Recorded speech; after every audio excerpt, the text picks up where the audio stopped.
अज्ञानतिमिरान्धस्य ज्ञानाञ्जनशलाकया चक्षुरुन्मिलितं येन तस्मै श्रीगुरवे नमः। श्रीचैतन्यमनोभीष्टं स्थापितं येन भूतले स्वयं रूपकदा मह्यं ददाति स्वपदान्तिकं। वन्देऽहं श्रीगुरो श्रीयुतपदकमलं श्रीगुरुन् वैष्णवांश्च श्रीरूपं साग्रजातं सहगण रघुनाथान्वितं तं सजीवं साद्वैतं सावधूतं परिजनसहितं कृष्णचैतन्यदेवं श्रीराधाकृष्णपादान् सहगण ललिता श्रीविशाखान्वितांश्च। हे कृष्ण करुणा सिन्धु दीनबन्धो जगत्पते गोपेश गोपिकाकान्त राधाकान्त नमोऽस्तुते। तप्तकाञ्चन गौराङ्गी राधे वृन्दावनेश्वरी वृषभानुसुते देवी प्रणमामि हरिप्रिये। वाञ्छाकल्पतरुभ्यश्च कृपासिन्धुभ्य एव च पतितानां पावनेभ्यो वैष्णवेभ्यो नमो नमः। अनन्तकोटिवैष्णववृन्द की जय। नमः विष्णुपादाय कृष्णप्रेष्ठाय भूतले श्रीमते जयपताका स्वामिन् इति नामिने। नमो आचार्यपादाय निताय कृपाप्रदायने गौरकथाधामदाय नगरग्रामतारिणे। नमः विष्णुपादाय कृष्णप्रेष्ठाय भूतले श्रीमते भक्तिवेदान्तस्वामिन् इति नामिने। नमस्ते सारस्वते देवे गौरवाणी प्रचारिणे निर्विशेषशून्यवादी पाश्चात्यदेशतारिणे। जय श्री कृष्ण चैतन्य प्रभु नित्यानंद श्री अद्वैत गदाधर श्रीवासादि गौरभक्तवृंद। हरे कृष्ण कृष्ण कृष्ण हरे हरे हरे राम राम राम हरे हरे। हरे कृष्ण कृष्ण कृष्ण हरे हरे हरे राम राम राम हरे हरे। हरे कृष्ण कृष्ण कृष्ण हरे हरे हरे राम राम राम हरे हरे।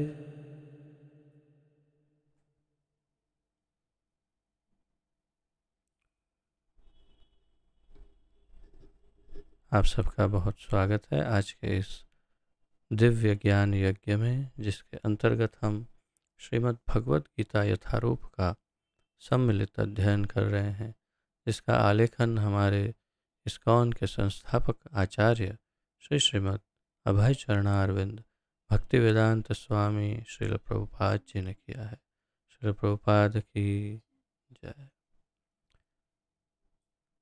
18वें अध्याय का अध्ययन हम कर रहे हैं और इस अध्याय में हम 55 श्लोकों का अध्ययन संपन्न कर चुके हैं। आज 56 श्लोक से आगे बढ़ेंगे और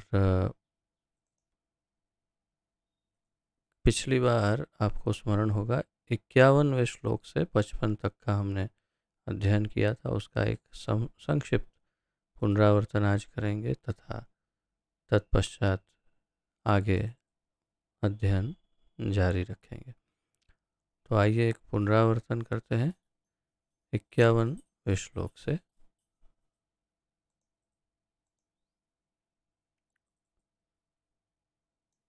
तो 51 से 53 तक के श्लोक एक साथ थे, जिसका हमने पिछली बार अध्ययन किया था, जिसमें भगवान अर्जुन से कहते हैं, अपनी बुद्धि से शुद्ध होकर तथा धैर्य पूर्वक मन को वश में करते हुए इंद्रिय तृप्ति के विषयों का त्याग कर राग तथा द्वेष से मुक्त होकर जो व्यक्ति एकांत स्थान में वास करता है, जो थोड़ा खाता है, जो अपने शरीर मन तथा वाणी को वश में रखता है, जो सदैव समाधि में रहता है तथा पूर्ण विरक्त मिथ्या अहंकार, मिथ्या शक्ति, मिथ्या गर्व, काम, क्रोध तथा भौतिक वस्तुओं के संग्रह से मुक्त है, जो मिथ्या स्वामित्व की भावना से रहित तथा शांत है, वह निश्चय ही आत्म साक्षात्कार के पद को प्राप्त होता है। तो कुछ 16-17 मेरे ख्याल से लक्षण हमने देखे थे, पिछली बार गिनवाए थे, और ये सारे लक्षण एक, जैसे कि यहाँ अंत में कहा, निश्चित रूप से वही आत्म साक्षात्कार के पद को प्राप्त होता है। तो जो आत्म साक्षात्कार को प्राप्त हो सकता है, उस जीव के लक्षण बताए। तत्पश्चात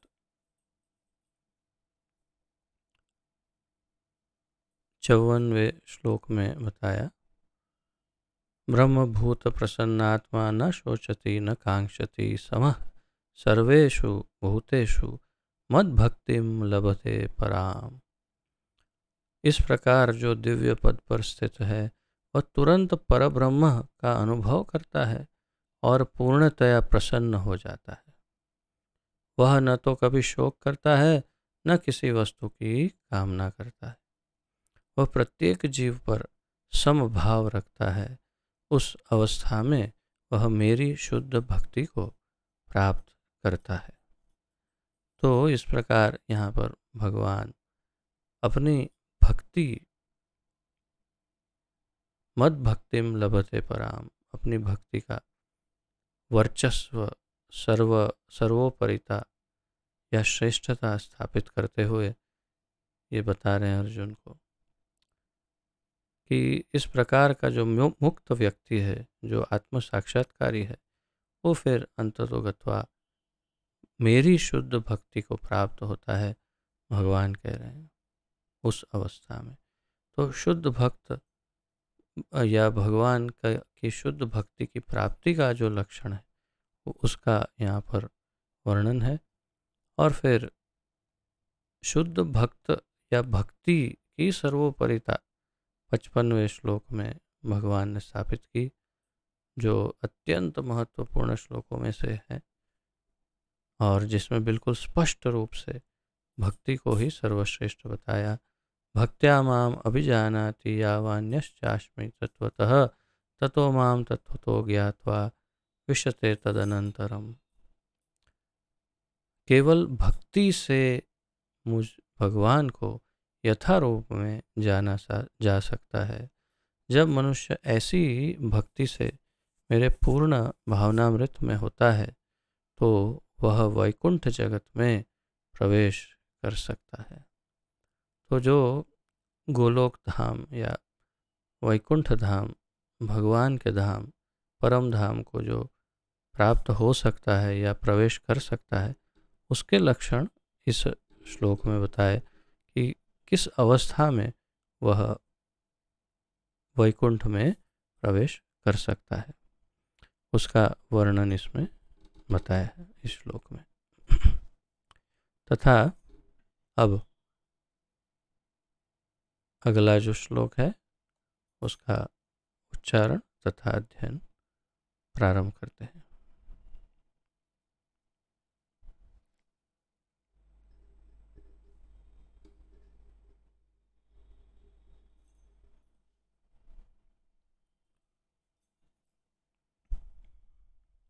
सर्वकर्माण्यपि सदा कुर्वाणो मद्व्यपाश्रयः मत्प्रसादाद् वाप्नोति शाश्वतं पदमव्ययम्। सर्वकर्माण्यपि सदा सर्वकर्माण्यपि सदा कुर्वाणो मद्व्यपाश्रयः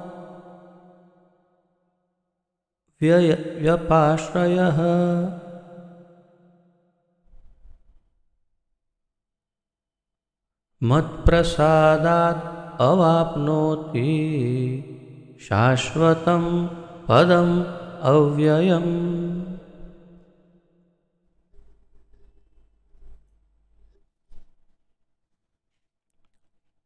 शब्दार्थ, अनुवाद तथा तात्पर्य श्रील प्रभुपाद जी द्वारा। सर्व समस्त कर्माणि कार्यकलाप को अपि यदि अपि सदा सदैव कुर्वाणः करते हुए मत व्यपाश्रयः मेरे संरक्षण में मत प्रसादात मेरी कृपा से अवापनोति प्राप्त करता है शाश्वतम नित्य पदम धाम को अव्ययम अविनाशी। अनुवाद। मेरा शुद्ध भक्त मेरे संरक्षण में समस्त प्रकार के कार्यों में संलग्न रहकर भी मेरी कृपा से नित्य तथा अविनाशी धाम को प्राप्त होता है।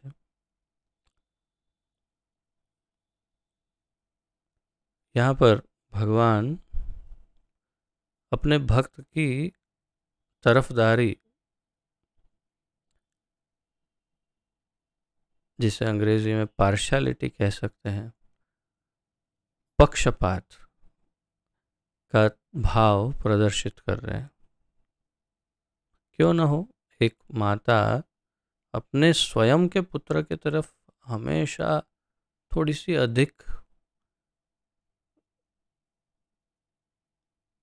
उसका भाव, उसकी करुणा, उसका प्रेम, उसकी तरफदारी तो स्वाभाविक है जो अपना स्वयं का पुत्र है। बिल्कुल उसी एक माँ की तरह भगवान भी अपने भक्तों की तरफ थोड़ा सा उनका झुकाव जो ज़्यादा है उसका यहाँ पर थोड़ा प्रदर्शन हो रहा है। पहले भी हो चुका है, हमने देखा 9वें अध्याय में कि भगवान ने कहा अभी अपि चेत सुदुराचारो भजते माम अनन्य साधुरेव समन्तव्य। मेरा भक्त है, वो चाहे कितना भी दुराचारी क्यों न हो उसे साधु समझना चाहिए। और क्षिप्रम भवति धर्मात्मा शाश्वत शांतिम निगच्छति कौन्तेय प्रतिजानिहि न मे भक्तः प्रणश्यति। मेरे भक्त का कभी पतन नहीं होगा, बल्कि वो भले दुराचारी हो, अत्यंत दुराचारी, धीरे धीरे धीरे धीरे शाश्वत शांति मिल जाएगी और धर्मात्मा बन जाएगा और उसका कभी पतन नहीं होगा। तो भक्त बनना भगवान का बुद्धिमानी का कार्य है, सर्वोपरिता है। तो यहाँ पर भगवान कह रहे हैं मेरा शुद्ध भक्त मेरे संरक्षण में। तो पहली बात तो यहाँ रक्षण, आरक्षण या संरक्षण की स्पष्ट हो रही है कि जैसे ही कोई भगवान की भक्ति को स्वीकार करता है वो भगवान के संरक्षण में आ जाता है। भगवान उन्हें उसकी रक्षा करना प्रारंभ करते। समस्त प्रकार के कार्यों में संलग्न रहकर भी, यानी वो हर प्रकार के कार्यों में, दैनिक कार्य जो है उसमें लग जाता है। स्वाभाविक है, सांसारिक जीव है तो संसार के कार्यों में तो लगने ही वाला है, तो सांसारिक कार्यों में लग जाता है, समस्त प्रकार के कार्यों में। मेरी कृपा से नित्य तथा अविनाशी धाम को प्राप्त होता है। तो भगवान का जो भक्त है वो चाहे सामान्य जीवन में कैसे भी दिखता हो, जो भी करता हो, परंतु उस पर विशेष कृपा भगवान की सदैव बनी रहती है। उसी बात का यहाँ पर स्पष्टीकरण हुआ है। जैसे मैंने बताया कि पार्शियलिटी या पक्षपात भी इसे कह सकते हैं, और भगवान इसका बुरा नहीं मानेंगे। यदि हम कहेंगे कि ये पक्षपात है तो कहेंगे हाँ हो सकता है ना, मेरा भक्त है। तो मेरा शुद्ध भक्त मेरे संरक्षण में, यानी भगवान के प्रोटेक्शन में हमेशा रहता है और समस्त प्रकार के कार्यों में संलग्न रहकर भी हर प्रकार की जो भी उसकी दैनिक क्रिया वो करता रहे, लेकिन फिर भी मेरी कृपा से, यानी उसमें भगवान की कृपा सम्मिलित है। बिल्कुल मैंने जैसे उदाहरण दिया एक माता की तरह, कि माता अपने पुत्र पर हमेशा विशेष न्यौछावर रहती है। ये बहुत अच्छा शब्द है हिंदी में, न्यौछावर। हमेशा अपने बच्चे, अपने पुत्र अगर 10 बच्चे हैं तो उसमें जो अपना स्वयं का पुत्र है और बाकी अन्यों का पुत्र है, सबको समान तो देखेगी वो, ऐसे लगेगा, परंतु हृदय से तो विशेष रूप से अपने स्वयं के पुत्र की तरफ ही झुकी रहेगी। तो वैसे ही मेरी कृपा से, भगवान कह रहे हैं, नित्य तथा अविनाशी धाम को मद जैसे भगवान ने पहले कहा, यद गत्वा न निवर्तन्ते तद धाम परम मम, तो वो अविनाशी और नित्य जो धाम है भगवान का, परम धाम, उसको प्राप्त होता है। तो कौन प्राप्त होता है, ये अगर ऐसे उसको उल्टा प्रश्न पूछा जाए कि भगवान के नित्य तथा अविनाशी धाम को कौन प्राप्त होता है और कैसे, तो नित्य तथा अविनाशी धाम को भगवान का शुद्ध भक्त उनके संरक्षण में और उनकी कृपा के कारण प्राप्त होता है। तो भगवान की कृपा से, उनके आरक्षण के अंतर्गत शुद्ध भक्त ही भगवान के धाम को प्राप्त हो सकता है। तो एकदम स्पष्ट है, इसमें कोई दो राय नहीं है कि भगवान के धाम में कौन जा सकता है, केवल उनके भक्त ही जा सकते हैं। जैसे कि मान लो कि बाहर बच्चे खेल रहे हैं, तो 8-10 बच्चे खेल रहे हैं और एक घर है जिसमें माता है, उसका बच्चा भी वहाँ उन बच्चों के साथ खेलने गया है और फिर संध्या हो जाती, रात्रि हो जाती है, सारे बच्चे अपने अपने घर जाते हैं। तो क्या जितने 8-10 बच्चे बाहर खेल रहे थे वो सभी इसी बच्चे के साथ वापस आएंगे? नहीं, वो चाहे अपने घर जाए या चाहे कहीं भी जाए या ना भी जाए, परंतु ये बच्चा पुनः अपनी माता के पास आ जाएगा और माता उसे सुरक्षित अच्छी तरह से घर वापस ले आएगी। अन्य बच्चों को अपने साथ नहीं लाएगी वो। तो बिल्कुल वैसी बात है कि इस समग्र संसार में अन्य जीवों का जो होना हो, परंतु भगवान का जो भक्त है वो भगवान के धाम चला जाएगा। इस बात की पुष्टि तो अनंत कितने, न जाने कितने श्लोकों में हुई है। पूरी भगवद गीता में हमने अनेक बार देखा कि भगवान मद भक्ता यान्ति मामपि, मेरा भक्त मेरे पास आ जाता है। ऐसा तो कई कई बार भगवान ने कहा पूरी भगवद गीता में। तो पूरी भगवद गीता से इतना तो स्पष्ट हो गया कि भगवान के धाम में प्रवेश केवल भगवान का भक्त ही प्राप्त कर सकता है। अब तात्पर्य में देखिए प्रभुपाद जी से किस प्रकार समझाते हैं। मद व्यपाश्रय शब्द का अर्थ है परमेश्वर के संरक्षण में। आश्रय तो संरक्षण, आश्रय भौतिक कल्मश से रहित होने के लिए शुद्ध भक्त परमेश्वर या उनके प्रतिनिधि स्वरूप गुरु के निर्देशन में कर्म करता है। अब यहाँ पर ये आश्रय भगवान का कैसे मिलता है, उसकी पूरी श्रृंखला स्पष्ट करते हैं प्रभुपाद जी। कह रहे हैं कि भौतिक कल्मश यानी भौतिक संसार का जो दुख या कचरा या जो भी अवांछनीय वस्तुएं हैं उसे कल्मश कहते हैं, कचरा एक प्रकार से।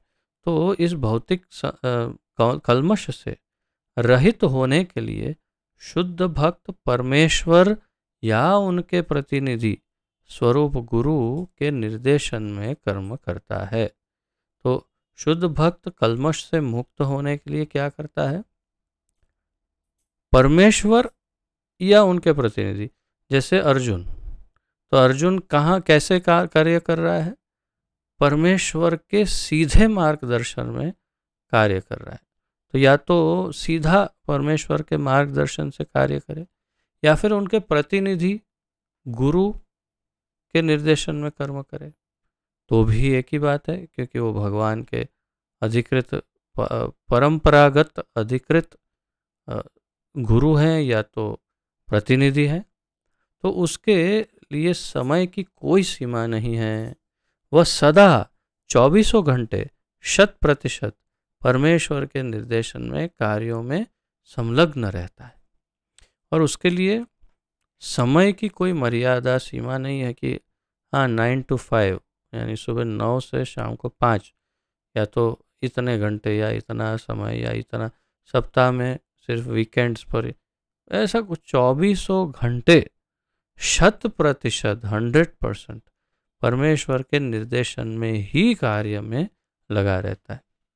यानी जो करता है सब कुछ भगवान के निर्देशन अनुसार ही करता है, और जो भगवान के डायरेक्ट निर्देशन में नहीं है वो उनके प्रतिनिधि गुरु के मार्गदर्शन से करता है 100% सब कुछ।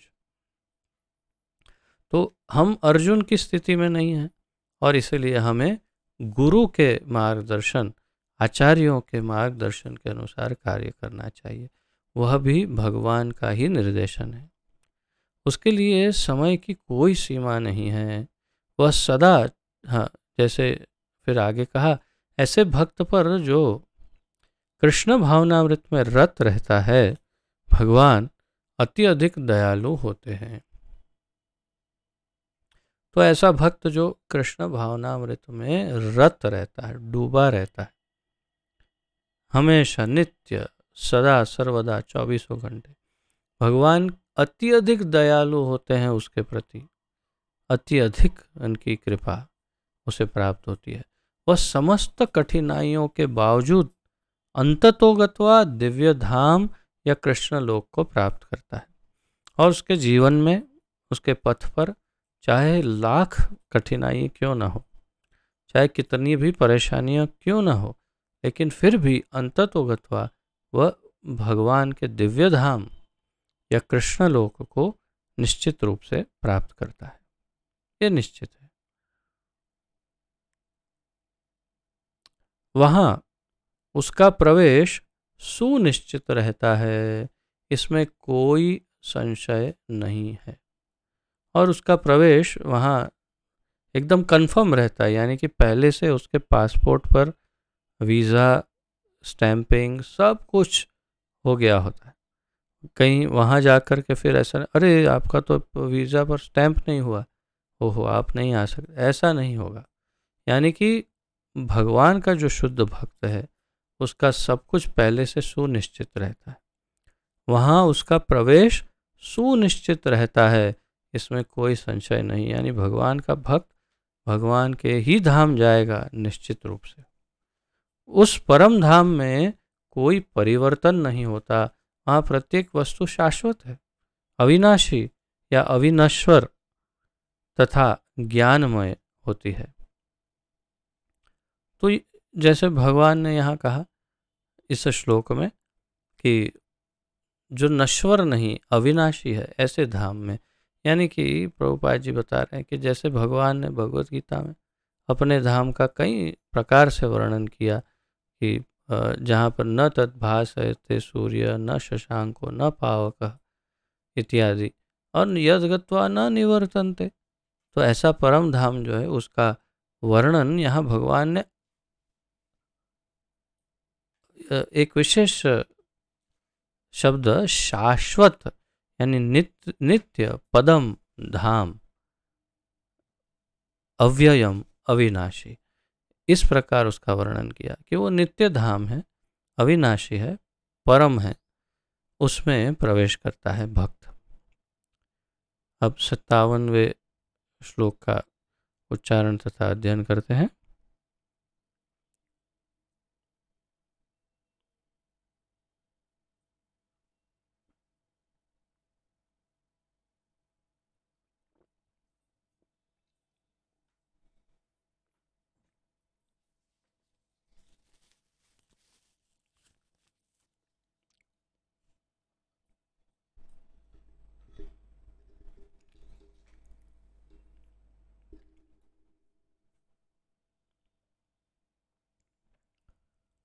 चेतसा सर्वकर्माणि मयि सन्न्यस्य मत्परः बुद्धियोगम् उपाश्रित्य मच्चित्तः सततं भव। चेतसा सर्वकर्माणि मयि सन्न्यस्य मत्परः बुद्धियोगम् उपाश्रित्य मच्चित्तः सततं भव।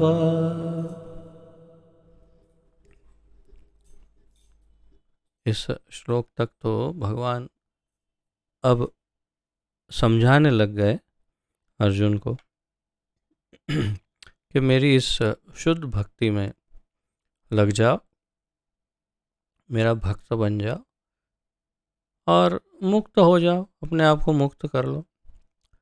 परंतु उसके बाद के जो 2 श्लोक हैं उसमें तो भगवान भक्त न बनने का खतरा भी बताएंगे। पहले इस श्लोक का अर्थ समझते हैं, बाद में उसमें प्रवेश करेंगे। तो शब्दार्थ में प्रभुपाद जी लिखते हैं, चेतसा बुद्धि से सर्वकर्माणि समस्त प्रकार के कार्य मई मुझ में संन्यस्य त्याग कर मत परह मेरे संरक्षण में बुद्धि योगम भक्ति के कार्यों की उपाश्रित्य शरण लेकर मत चित्तः मेरी चेतना में सततम 24 घंटे भव हो। अब यहाँ पर फिर दोबारा हमने देखा कि बुद्धि योगम का अनुवाद प्रभुपाद जी कर रहे हैं भक्ति के कार्यों की। तो इसकी चर्चा हम बिल्कुल शुरुआत में भगवत गीता के प्रथम अध्याय, द्वितीय अध्याय में कई बार इस बात की चर्चा विस्तार से कर चुके हैं कि प्रभुपाद जी यहाँ जो अनुवाद करते हैं वही वास्तविक अनुवाद है, क्योंकि वही वास्तव में भगवान कहना चाहते हैं। जो भगवान कहना चाहते हैं वो अनुवाद में लिखा गया है, ना कि वो जो संस्कृत में बोला गया हो, और वही वास्तविक अनुवाद कहलाता है। अनुवाद के 2 प्रकार हो सकते हैं। एक ये कि जो केवल भाषा से भाषा का अनुवाद हो, और दूसरा वो जिसमें भाषा से भाव का अनुवाद हो। तो यहाँ पर भाषा से भाव का अनुवाद हुआ इस भगवद गीता यथारूप में जो श्रील प्रभुपाद जी द्वारा लिखित है। इसमें भाव का, वास्तविक भाव का, भगवान के वास्तविक भाव तथा उद्देश्य का स्पष्ट अनुवाद किया गया है। तो इसलिए यहाँ पर बुद्धि योगम का अनुवाद भक्ति के कार्यों की इस प्रकार किया है जो संपूर्ण योग्य है। अनुवाद, सारे कार्यों के लिए मुझ पर निर्भर रहो और मेरे संरक्षण में सदा कर्म करो। ऐसी भक्ति में मेरे प्रति पूर्णतया सचेत रहो। अब अर्जुन को भगवान कह रहे हैं सारे कार्यों के लिए मुझ पर निर्भर रहो, यानी कि अंग्रेजी में कहते हैं डिपेंड ऑन मी, मुझ पर निर्भर रहो। जैसे एक शिशु, एक बच्चा अपने सारे कार्यों के लिए अपनी माता पर निर्भर रहता है। हम सबको अनुभव है कि हम बाल्यकाल में हर चीज़ के लिए, छोटे से छोटी या बड़े से बड़ी वस्तु के लिए अपनी माता पर या माता पिता पर निर्भर रहते हैं। अब देखिए, एक छोटे शिशु को देखिएगा कभी और इसको भक्ति के साथ इसकी तुलना करिएगा। कभी देखिए कोई छोटा शिशु हो, देखिएगा कि कितनी देर तक क्या क्या कार्य वो अपने आप करता है, और फिर हर एक कार्य के पीछे उसकी माँ का क्या रोल रहता है। और आप देखेंगे कि वो जो कुछ भी कर रहा है उसमें सभी कार्यों में उस व्यवस्था में माँ का ही हाथ है। सब कुछ माँ ने ही व्यवस्थित किया है, और माँ चाहे वहाँ पर उपस्थित न भी हो, अन्य किसी रूम में भी हो, लेकिन उसका मन और उसका ध्यान दोनों अपने बच्चे में रहता है। और बच्चा चाहे याद करे नहीं करे, परंतु माँ ध्यान रखती है, और जैसे ही कोई भी आवश्यकता होती है बच्चे को, तुरंत वो माँ को ही याद करता है। तो इसे कहते हैं सारे कार्यों के लिए मुझ पर निर्भर रहो। संपूर्ण शरणागति या समर्पण, माँ की माँ के लिए जैसा बच्चे को, शिशु को समर्पण होता है, वैसा समर्पण। तो हमें हर चीज के लिए कृष्ण पर निर्भर रहना चाहिए। और मेरे संरक्षण में सदा कर्म करो, और भगवान का संरक्षण प्राप्त होगा, क्योंकि हम भक्त हैं। भक्तों को संरक्षण देते हैं भगवान ने पूर्व श्लोक में कहा। तो उसी संरक्षण का उपयोग करते हुए सदा हमें अपना कर्म करते रहना है। हमारा कर्म क्या है, ये तो हम स्पष्ट जानते हैं कि भगवान की सेवा ही हमारा मूल कर्म है। ऐसी भक्ति में मेरे प्रति पूर्णतया सचेत रहो। और भगवान कह रहे हैं ऐसी भक्ति में इस प्रकार मेरे प्रति हमेशा सचेत रहो, यानी सतत निरंतर सदा सर्वदा भगवान को ही स्मरण करते रहो, उनकी ही चेतना में कार्य करो। जो भी करो वो कृष्ण भावना भावित ही करो। स्मर्तव्यः सततं विष्णोर विस्मर्तव्यो न जातुचित सर्वे विधि निषेधास्योर एतयोर एव किम करः। अर्थात always remember Krishna and never forget Krishna. हमेशा कृष्ण को याद करो और कभी कृष्ण को भूलो नहीं। सततम नो, अभी अभी जो श्लोक बोला उसी की मैं बात कर रहा हूँ कि सततम ऐसे भी होता है। देखिए अब भी एक क्षण पहले ही जो श्लोक बोला है वही श्लोक विस्मृत हो गया। खैर भगवान की इच्छा है। तो सदा सर्वदा कृष्ण को याद करो, सदा सर्वदा। सततम स्मर्तव्य विष्णुर विस्मर्तव्यो न जातुचित, कभी कृष्ण को भूलो नहीं। यहाँ विष्णु कहा या कृष्ण एक ही बात है, कभी उनको भूलो नहीं। और जितने भी विधि और निषेध है, यानी जितने नियम हैं और जितने क्या कहते हैं रूल्स एंड रेगुलेशन, उन सभी विधि और निषेधों में सबसे प्रमुख इन दोनों नियमों को ही समझो। शास्त्र कहता है सबसे प्रमुख कौन से दो नियम हैं? कभी कृष्ण को भूलो नहीं, हाँ, हमेशा कृष्ण को याद रखो और कभी कृष्ण को भूलो नहीं। सर्वे विधि निषेधास्योर एतयोर एव किंकराः। तो बाकी जितने रूल है उनको इन दोनों रूल का किंकर दास समझो। यानी सबसे प्रमुख क्या रूल है? भगवान को कभी हमेशा याद करो और भगवान को कभी भूलो नहीं। उसे कहते हैं पूर्णतया सचेत रहना। भगवान की भक्ति में पूर्णतया सचेत रहना इसी को कहते हैं। तो तात्पर्य में क्षमा करें, प्रभुपाद जी कहते हैं जब मनुष्य कृष्ण भावनामृत में कर्म करता है तो वह संसार के स्वामी के रूप में कर्म नहीं करता। बहुत ही विलक्षण बात इस वाक्य में भगवान प्रभुपाद जी कह रहे हैं।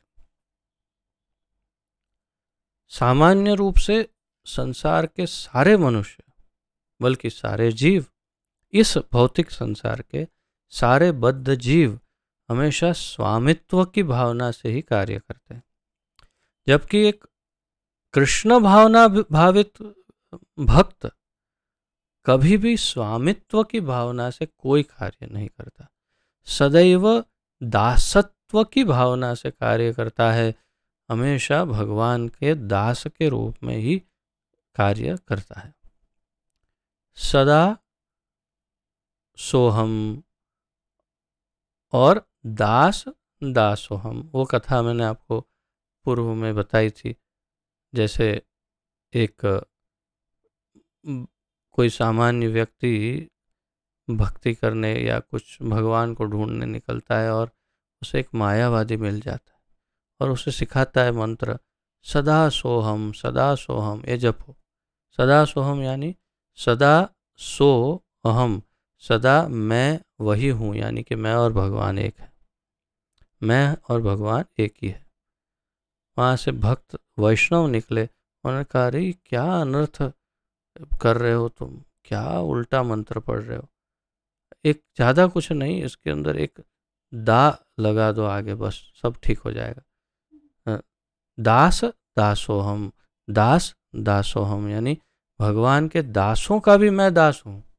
एक ने सिखाया सदा सोहम, मैं ही भगवान हूँ, और एक ने सिखाया मैं सदैव भगवान के दासों का दास हूँ। तो वैसे ही जो कृष्ण भावना भावित भक्त है या व्यक्ति है, वो सदा दासत्व की भावना से कार्य करता है, स्वामित्व की भावना से नहीं। तो जब मनुष्य कृष्ण भावनामृत में कर्म करता है तो वह संसार के स्वामी के रूप में कर्म नहीं करता। उसे चाहिए कि वह सेवक की भांति परमेश्वर के निर्देशन अनुसार कर्म करे। वो हमेशा उसे, हम भक्तों को भगवान के निर्देशन के अनुसार ही कार्य करना चाहिए, जो इस श्रीमद् भगवद गीता में जो निर्देशन दिए भगवान ने, तथा अनेक भागवत आदि महत्वपूर्ण ग्रंथों में, वैसे ही हमें कर्म करना चाहिए, ऐसा निर्देशन कर रहे हैं प्रभुपाद जी। सेवक को स्वतंत्रता नहीं रहती।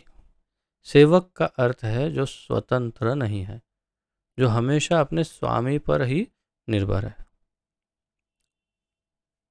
बिल्कुल एक बच्चे की तरह, माता और बच्चा, तो छोटा सा शिशु वो सेवक हो न हो परंतु संपूर्ण रूप से माता पर निर्भर है, स्वतंत्र नहीं है। उसी प्रकार एक सेवक को, जिसके हृदय में यह भाव स्पष्ट हो गया कि मैं भगवान का सेवक हूँ, वो स्वतंत्र कैसे हो सकता है, भगवान पर ही निर्भर। तो वह केवल अपने स्वामी के आदेश पर कार्य करता है, उस पर लाभ हानि का कोई प्रभाव नहीं पड़ता। तो वो निजी लाभ और हानि का विचार नहीं करता, भगवान के लाभ हानि का अवश्य विचार करता है। यानी कि भगवान को आनंद प्राप्त हो रहा है कि नहीं, भगवान को प्रसन्नता हो रही है कि नहीं, इसका हमेशा विचार करता है। कौन? एक भक्त। तो वह केवल अपने स्वामी के आदेश पर कार्य करता है, यानी जैसे भगवान ने कहा वैसे, और उस पर लाभ हानि का कोई प्रभाव नहीं पड़ता। अपना क्या है, लाभ हो हानि हो क्या फर्क पड़ा है, मैं तो हूँ ही भगवान का, मैं अपना नहीं हूँ। वह भगवान के आदेश अनुसार अपने कर्तव्य का सच्चे दिल यानी सच्चे हृदय से पालन करता है। वो सच्चे हृदय से भगवान के आदेश का पालन करता है। अब कोई यह तर्क दे सकता है कि अर्जुन कृष्ण के व्यक्तिगत निर्देश अनुसार कार्य कर रहा था, लेकिन जब कृष्ण उपस्थित न हो तो कोई किस तरह कार्य करे। कोई ये सोच सकता है, तर्क दे सकता है, प्रभुपाद जी कह रहे हैं कि अभी तो अर्जुन भगवान के निर्देश अनुसार डायरेक्टली उनके अंडर कार्य कर रहा है, लेकिन जब भगवान नहीं होंगे तो क्या होगा। यदि कोई इस ग्रंथ में दिए गए कृष्ण के निर्देशन के अनुसार तथा कृष्ण के प्रतिनिधि के मार्गदर्शन में कार्य करता है तो उसका फल वैसा ही होगा। प्रभुपाद जी ने स्पष्ट कर दिया, भगवान शरीर से यानी कि हमारी नज़र के सामने प्रत्यक्ष भगवान तो सदैव है, कहीं नहीं जाते हुए, तो केवल अंतर्धान हो जाते हैं या अप्रकट हो जाते हैं और कभी प्रकट हो जाते हैं, यानी है ही, सदैव रहते हैं, सिर्फ प्रकट या अप्रकट होते हैं। तो प्रभुपाद जी कह रहे हैं लेकिन अगर अप्रकट हो, भगवान नहीं दिखाई दे रहे, तो कोई बात नहीं, इस ग्रंथ में दिए हुए कृष्ण के निर्देश के अनुसार, तो ये भी तो भगवान के दिए हुए निर्देश है, तथा कृष्ण के प्रतिनिधि के मार्गदर्शन में कार्य करे, यानी कि गुरु शिष्य परंपरा में अधिकृत गुरु के मार्गदर्शन में यदि कोई कार्य करे तो उसका फल वैसा ही होगा, उसका फल वही मिलेगा जो डायरेक्ट भगवान से सुनने पर और उनका पालन करने पर मिलता है। इस श्लोक में मत परह शब्द अत्यंत महत्वपूर्ण है। इससे आगे बढ़ने से पूर्व इस पर थोड़ा चिंतन आवश्यक है। कभी कोई ये पूछ सकता है कि भगवान से सुनने में और फिर कोई गुरु से सुनने में अंतर क्यों नहीं है? तो अंतर यूं नहीं है कि भगवान ने स्वयं ही अपनी निज इच्छा से इस गुरु शिष्य परंपरा का निर्माण किया है और स्वयं भगवान ने इसकी पुष्टि भगवद गीता में ही की और कहा कि एवं परंपरा प्राप्तम इमं राजर्षयो विदुः इत्यादि। तो इस परंपरा के द्वारा मैंने वो ज्ञान बांटा सबको, मैंने ही ये ज्ञान सबसे पहले विवस्वान को दिया, फिर उन्होंने अपने पुत्र उसने परंपरा में स काले नेह महता योगो नष्ट परंतप। तो ये कालांतर में धीरे धीरे नष्ट हो गया, परंतु परंपरा की बात स्पष्ट रूप से भगवान ने भगवद गीता में ही कही कि मैंने ये ज्ञान इनको दिया, सूर्य को, और फिर परंपरा में। इसी प्रकार भगवान ने ब्रह्मदेव को, ब्रह्मा जी को दिया, रुद्र को, शिव जी को, चार कुमार को तथा लक्ष्मी जी को यही शुद्ध ज्ञान, संपूर्ण ज्ञान दिया और इन चारों ने अपने शिष्यों को वही ज्ञान पास ऑन किया, जैसे अंग्रेजी में कहते हैं, यानी वही ज्ञान उन्होंने अपने शिष्यों को दिया, उन्होंने अपने शिष्य को दिया और कालांतर में वही ज्ञान गुरु शिष्य परंपरा के द्वारा चला आ रहा है। साथ ही साथ में दीक्षा का भी महत्व है।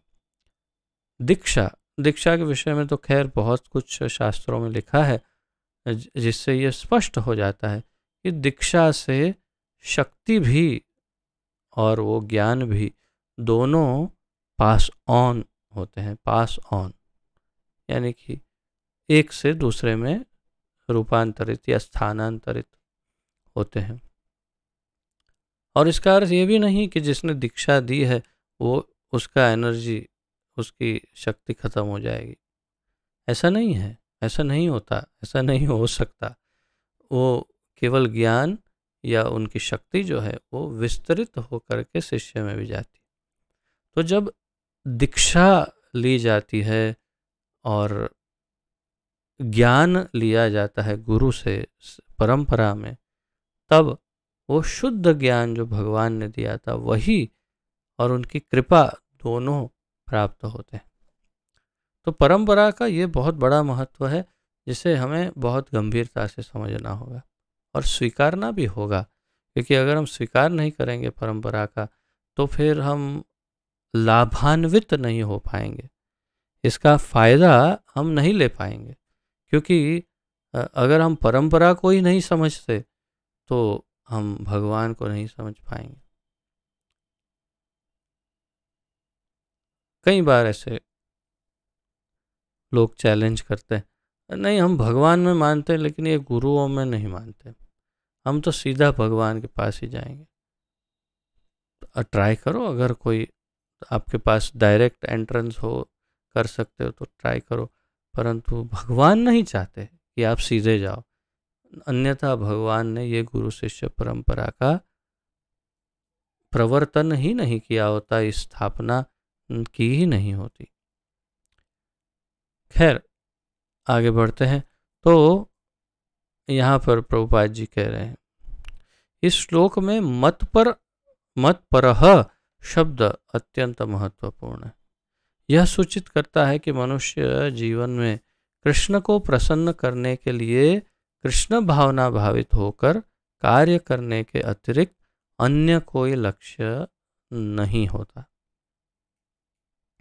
यहाँ पर यह स्पष्ट हुआ, प्रभुपाद जी कह रहे हैं कि मनुष्य जीवन में भगवान कृष्ण को प्रसन्न करने के अतिरिक्त या कोई और विकल्प नहीं है, और जो कृष्ण भावना भावित होकर कार्य करता है उसके पास भी और कोई विकल्प नहीं है। तो मनुष्य जीवन में अगर पूर्णता चाहिए तो उसे निश्चित रूप से कृष्ण भावना को स्वीकारना ही होगा, और कोई लक्ष्य होना चाहिए भी नहीं उसके जीवन में। जब वह इस प्रकार कार्य कर रहा हो तो उसे केवल कृष्ण का ही चिंतन इस प्रकार से करना चाहिए। और फिर प्रभुपाद जी लिखते हैं कि कैसे उसे सदैव कृष्ण का चिंतन करना चाहिए। कृष्ण ने मुझे इस विशेष कार्य को पूरा करने के लिए नियुक्त किया है, और इस तरह कार्य करते हुए उसे क्षमा करिए, स्वाभाविक रूप से कृष्ण का चिंतन हो आता है।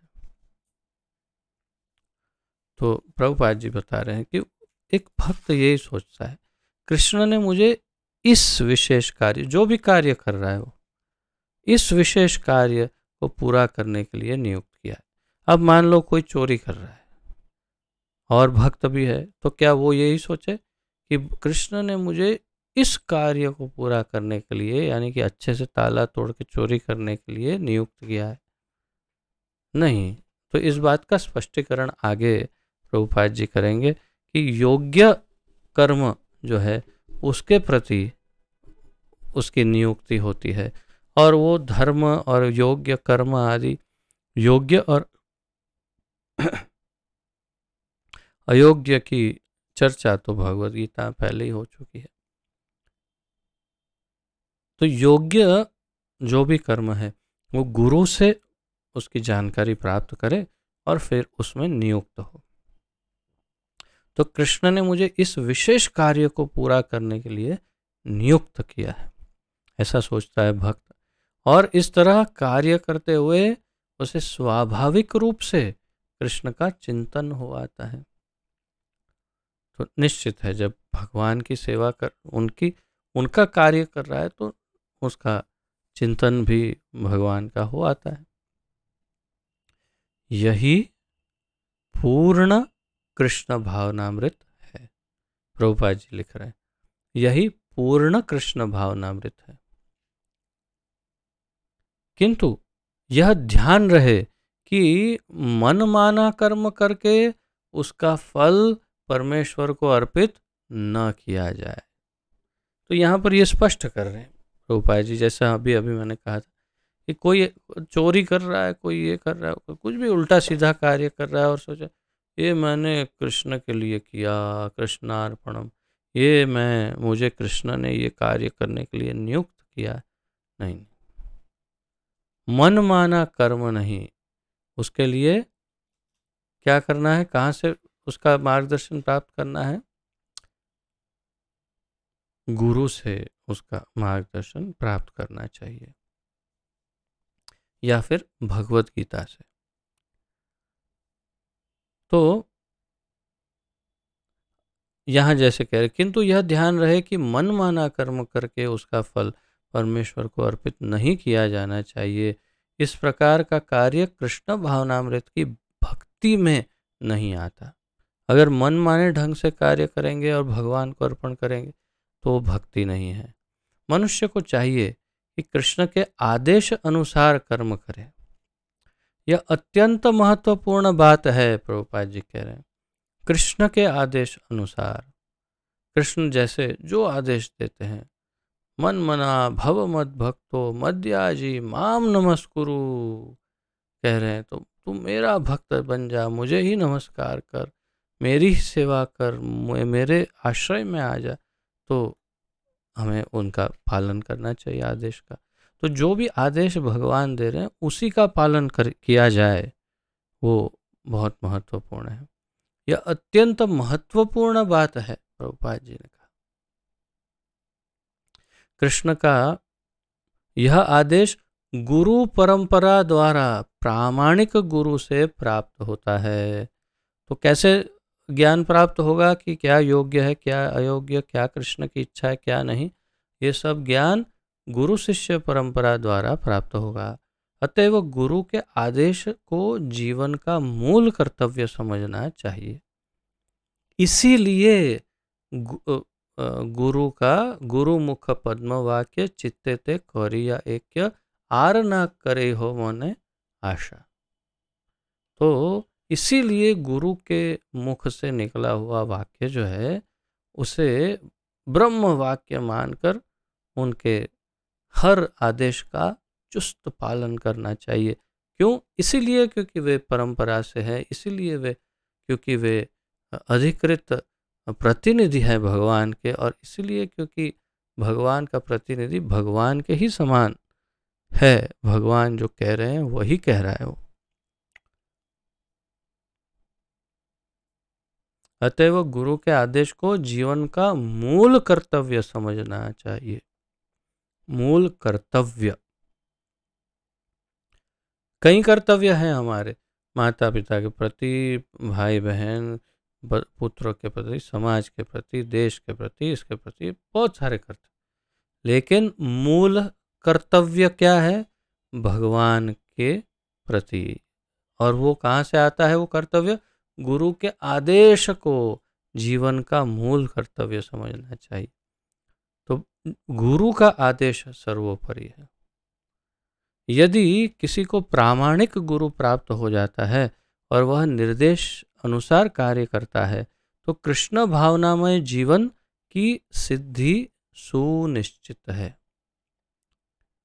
प्रभुपाद जी लिखते हैं, यदि किसी को प्रामाणिक गुरु, ऐसा अधिकृत गुरु, गुरु शिष्य परंपरा से प्राप्त हो जाए और अगर वो उसके निर्देशन अनुसार कार्य करे तो कृष्ण भावनामय जीवन की सिद्धि सुनिश्चित हो जाती है। यानी वो निश्चित रूप से कृष्ण भावना भावित हो जाता है, सिद्धि प्राप्त करता है। और अब इस श्लोक में 58वें श्लोक में भगवान अर्जुन को अभी वार्निंग देना, चेतावनी देना प्रारंभ करते हैं, डराना प्रारंभ करते हैं कि अगर तुमने मेरी बात नहीं मानी तो क्या होगा। तो साम दाम दंड भेद ये नीति होती है किसी को समझाने के लिए या मनवाने के लिए। कोई बात साम में समझाया जाता है, पहले प्रेम से समझाया जाता है, फिर लगता है ये नहीं मानेगा तो दाम, उसको डराया जाता है, देख तो ऐसा नहीं करेगा तो ये परिणाम होगा, हाँ मैं तुझे बता देता हूँ। तो हो सकता है थोड़ा डर के कर ले, अगर फिर भी नहीं करता तो दंड दिया जाता है उसे कि देख मैंने बोला तुझे, अब ये ले दंड, और फिर दंडित किया जाता है। फिर वो डर के कि हाँ अब तो दंड मिल गया, कर लेते हैं तो कर। और कभी कभी तब भी अगर नहीं करे तो भेद, यानी फिर राजनीतिक भेद जिसे कहते हैं, कूटनीति आदि, यानी कि डिवाइड एंड रूल, उसके अंदर अनेक प्रकार से इसे समझाया जा सकता है। ये अलग अलग प्रकार की प्रक्रियाएं हैं भेद में। तो भेद का उपयोग करके भी उसके पास वो मनवाना होता है। ये है चाणक्य नीति, साम दाम दंड भेद। तो इसी प्रकार यहाँ पर दोनों देखा हमने, साम और दाम। पूरी भगवत गीता में समझा दिया, लेकिन अंत में एकदम भगवत गीता के अब थोड़ा सा दाम, उसको डरा रहे हैं। तो आइए इस श्लोक का उच्चारण करते हैं तथा अध्ययन।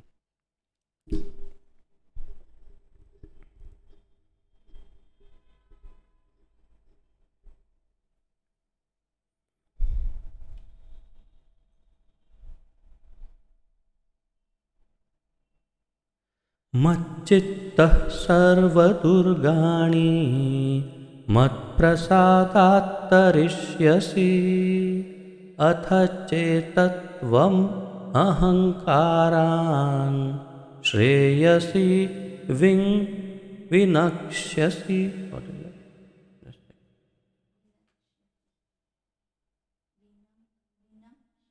विनक्ष्यसि।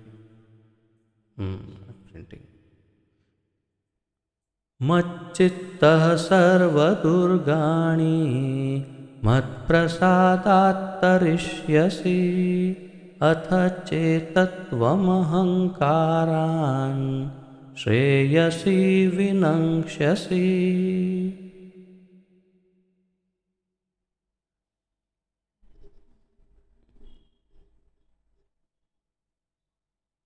ठीक है। अथ चेतत्वम अहंकारा, हाँ श्रेयसी, श्रोष्यसी। ओके, नहीं नहीं, गलत गलत पढ़ा है मैंने, श्रोष्यसी है। सो एक बार और पढ़ते हैं।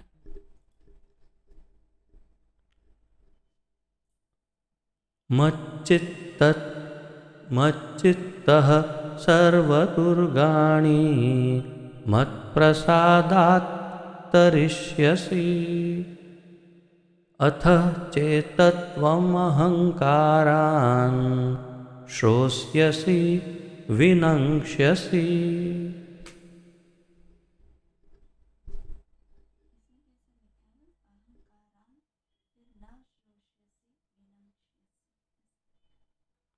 अच्छा, किस में? इंग्लिश में? हाँ, अहंकारान। Oh, so that is अहंकारात न श्रोष्यसि। ऐसे भी पढ़ सकते हैं, अथ चेतत्वम अहंकारात न श्रोष्यसि विनङ्क्ष्यसि। ऐसे भी पढ़ सकते हैं, ऐसा भी उच्चारण कर सकते हैं, वो भी ठीक है। वैसे वो भी ठीक ही था, अगर उसको न को आगे ले लिया तो भी कोई दोष नहीं है, क्योंकि लिखा हुआ है साथ में। परंतु उचित उच्चारण इस प्रकार होगा फिर, अथ चेतत्वम अहंकारात न श्रोष्यसि विनङ्क्ष्यसि, वो सही उच्चारण होगा।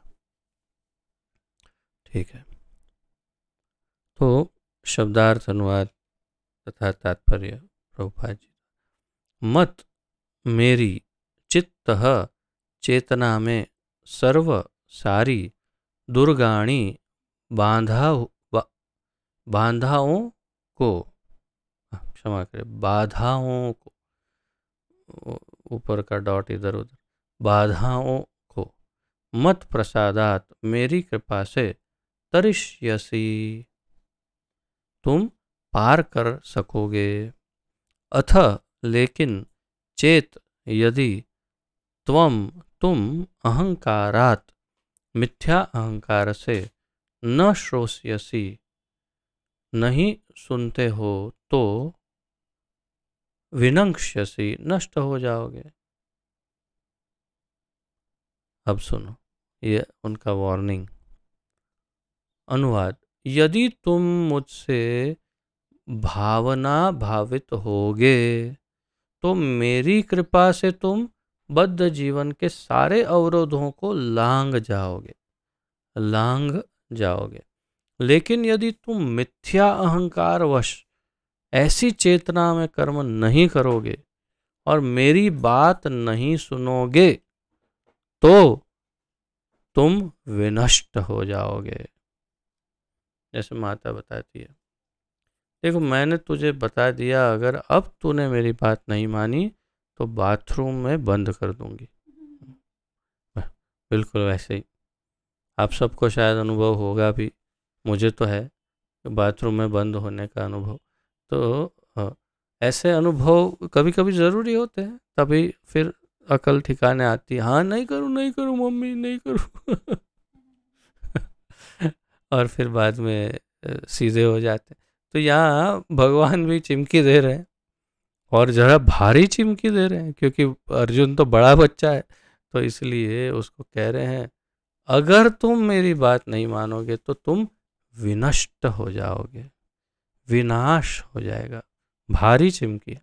तो यदि तुम मुझसे भावना भावित होगे, यानी कि तुम यदि कृष्ण भावना भावित होकर के मेरी कृपा से तुम बद्ध जीवन के सारे अवरोधों को लांघ जाओगे, तो यदि तुम मेरे परायण हो जाओगे, मेरी बात मानोगे, मेरे भक्त बन जाओगे, तो तुम मेरी कृपा से जीवन के सारे जो अवरोध हैं उन सभी अवरोधों को पार कर जाओगे। लेकिन यदि तुम मिथ्या अहंकार, झूठे अहंकार के कारण सोच, अरे क्या भगवान, क्या कृष्ण, क्या मैं ही भगवान हूँ, हम तो सब सो हम, सो हम, सो हम, मैं तो एक ही हूँ, एक ही हूँ, ऐसे अहंकार में यदि रहोगे तो और तुम योग्य चेतना में जैसा कर्म करना चाहिए वो नहीं करोगे और मेरी बात नहीं सुनोगे, मेरी बात नहीं सुनोगे। कहाँ कहा?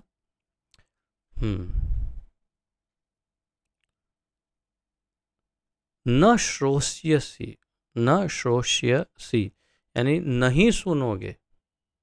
तुम अगर मेरी बात नहीं सुनोगे, स्पष्ट कहा, तो तुम विनक्ष्यसी यानी तुम विनष्ट हो जाओगे।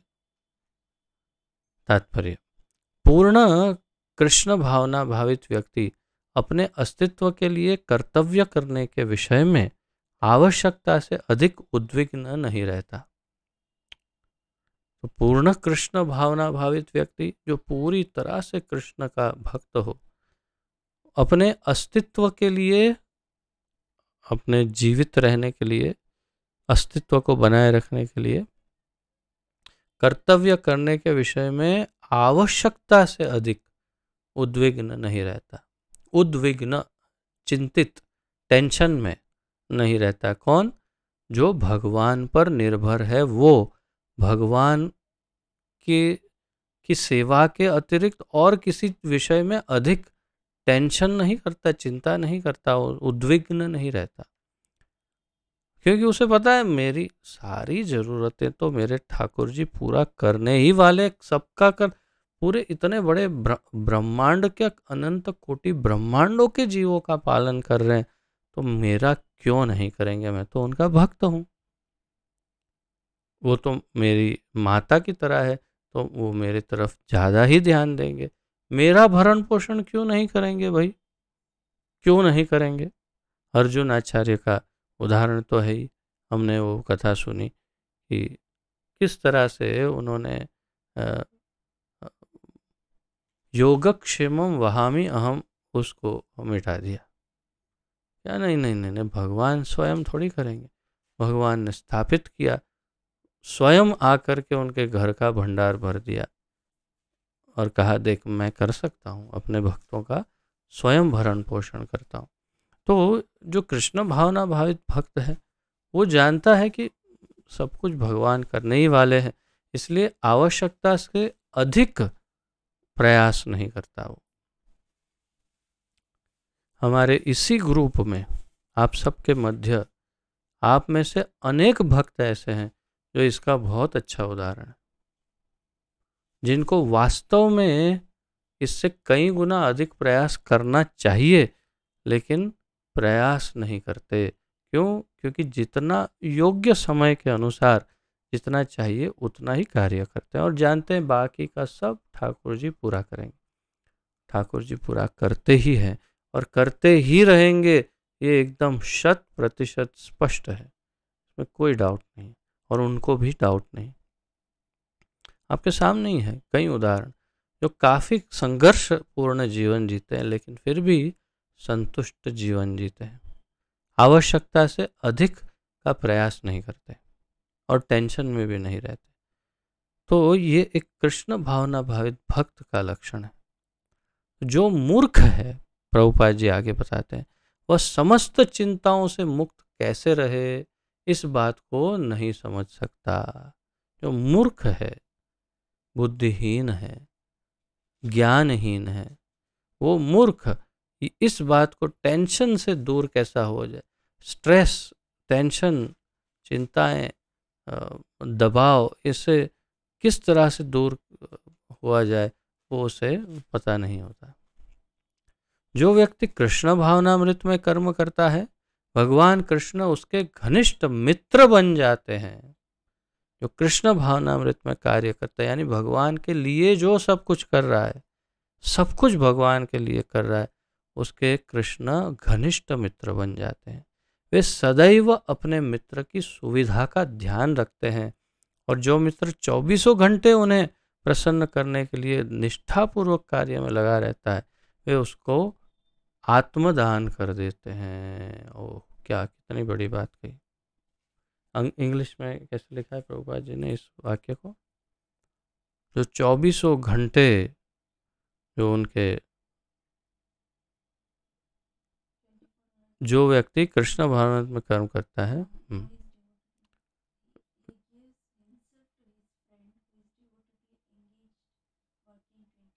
he gives himself to his friend, वो अपना आत्मदान कर देते हैं। अहम भक्त पराधीनो, अहम भक्त पर आधीनो, मैं अपने भक्त पर ही आधीन हूँ, उन पर ही निर्भर हूँ। और यहाँ तो एक स्टेप और आगे का, वो तो आत्मदान ही कर देते हैं। ये यथा माम प्रपद्यन्ते तांस तथैव भजामि अहम। आत्मदान, तो वे सदैव अपने मित्र की सुविधा का ध्यान रखते हैं, और जो मित्र 2400 घंटे उन्हें प्रसन्न करने के लिए निष्ठापूर्वक कार्य में लगा है, वे उसको आत्मदान कर देते हैं। इसके तो न जाने कितने उदाहरण है इतिहास में। महाराष्ट्र में ऐसे कई संत हुए, जनाबाई, नामदेव और तुकाराम जी, और न जाने महाराष्ट्र में बहुत सारे ऐसे भक्त हुए। हमारी परंपरा में भी ऐसे भक्त हुए जिनका भगवान बहुत ही ख्याल रखते थे। जैसे जनाबाई की बात करें अगर महाराष्ट्र में, तो सदैव उनके साथ खेलते थे, उनके साथ प्रतिदिन नित्य कार्य में उनका हाथ बटाते थे। यानी अगर वो बर्तन घिस रही तो बर्तन घिसवाते, वो गाय चरा रही तो गाय चरवाने में है, जो भी कर रही है, वो चक्की पीस रही तो उसमें जो कार्य कर रही है सब में अपने कृष्ण रूप में सामने बैठकर उनके साथ उनका साथ निभाते, सहायता करते और हमेशा उनके साथ रहते। उसी प्रकार अन्य ऐसे कई भक्त हुए हैं इस पृथ्वी पर, जिसमें भगवान उनका सदैव या तो प्रत्यक्ष रूप में या फिर परोक्ष रूप में अपना रूप बदल कर किसी भी तरह, जैसे संत सखू, वो भी महाराष्ट्र की संत हुई, उनकी जगह उनका रूप लेकर उनके घर में जा कर के उनके सास ससुर की सेवा, घर का सारा कार्य करने लगे। और ओरिजिनल सखू जो है वो पंढरपुर में थी, और यहाँ पर उनका रूप धारण करके ये चले गए ठाकुर जी। ऐसे कई कई उदाहरण हैं, बहुत उसके अनगिनत उदाहरण है इस पृथ्वी पर, जिसमें भक्त का सब ध्यान रखते हैं, आत्मदान कर देते हैं, भक्त के अधीन हो जाते हैं भगवान। अब इससे ज़्यादा क्या कहा जाए।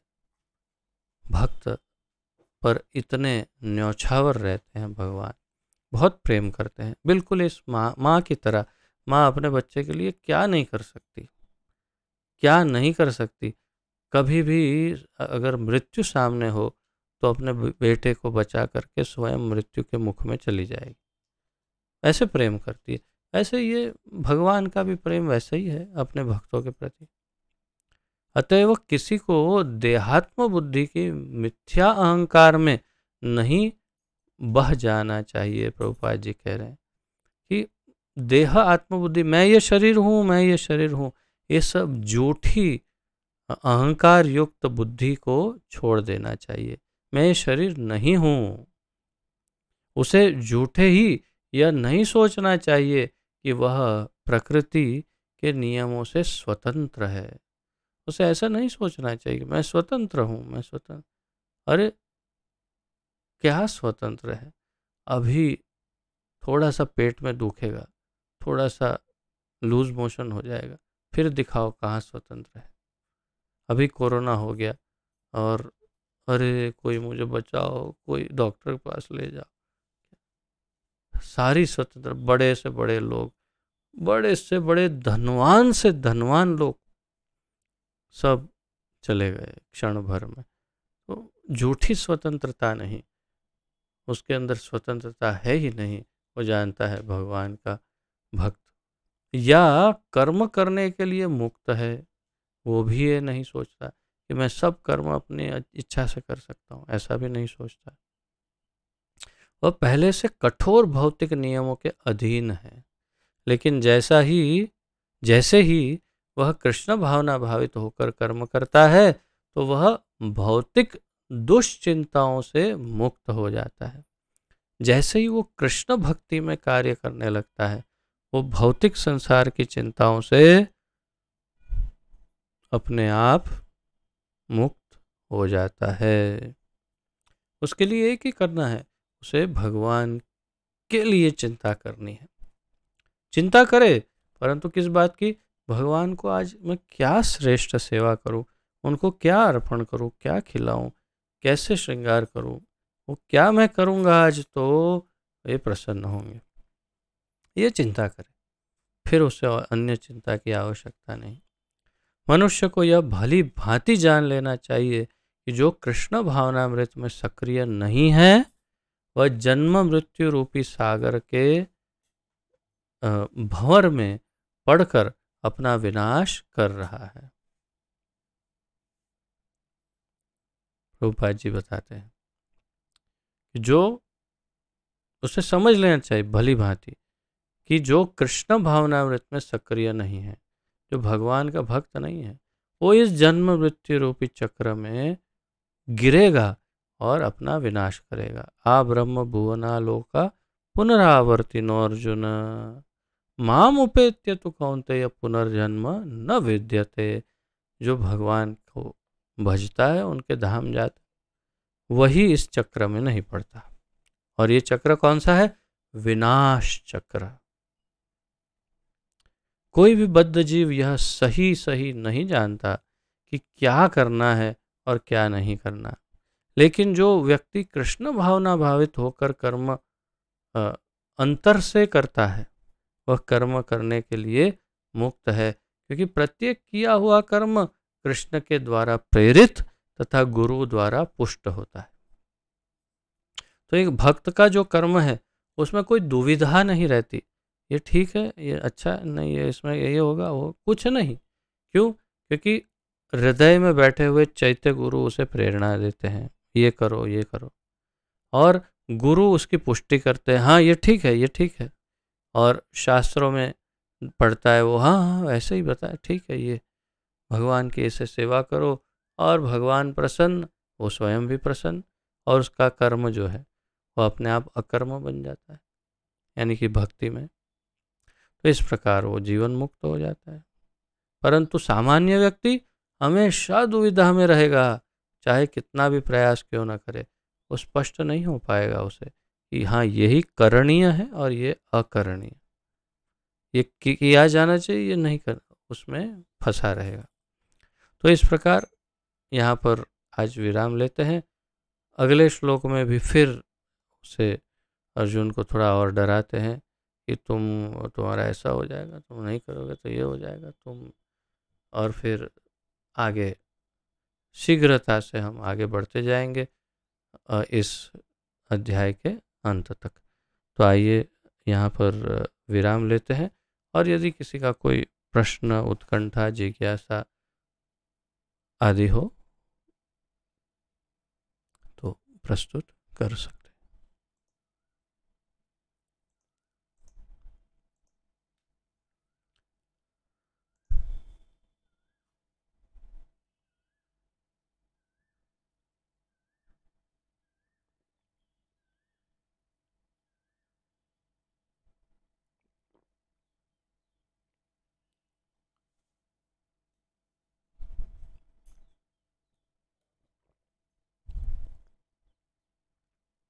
ठीक है, यदि किसी का कोई प्रश्न नहीं तो विराम लेते हैं। पतित पावन जगत गुरु श्रील प्रभुपाद की जय। पतित पावन गुरुदेव की जय। निताई गौर प्रेमानंदे। हरि हरि बोल। आप सबका बहुत बहुत धन्यवाद। आप सबको दंडवत प्रणाम। हरे कृष्ण।